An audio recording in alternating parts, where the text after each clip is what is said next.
বছরটা যেন অ্যানিমেশনের রাজত্বে মোড়া। একের পর এক হলিউড তার সিনেমার জাদুকরি তুনির তীর ছুঁড়েই চলেছে।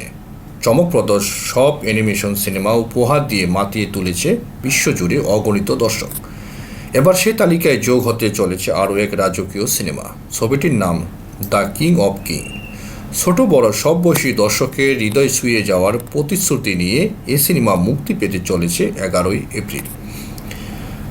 সিয়ং হো জাংয়ের পরিচালিত নির্মিত এই সিনেমার ট্রেলার এরই মধ্যে প্রকাশ পেয়েছে, যা দেখে বেশ উচ্ছ্বসিত দর্শকরা।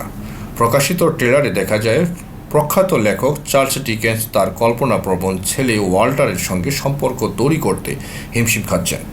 কাজের চাপে তিনি ছেলেকে সময় দিতে পারছেন না। একদিকে ওয়াল্টার এক অনুষ্ঠানে ব্যাঘাত ঘটালে ডিকেন্স সিদ্ধান্ত নেন ছেলেকে যিশু খ্রিস্টের জীবন কাহিনী শোনানোর মাধ্যমে তাদের মধ্যকার সম্পর্ক মেরামত করবেন। গল্প শোনার সময় ওয়াল্টার যিশুর জীবনের ঘটনাগুলো খুব বাস্তবভাবে অনুভব করতে থাকে। এই অভিজ্ঞতার মধ্য দিয়ে বাবা ছেলের সম্পর্ক আরও গভীর হয় এবং গল্পের শক্তিতে এক ভালোবাসার বন্ধন গড়ে ওঠে।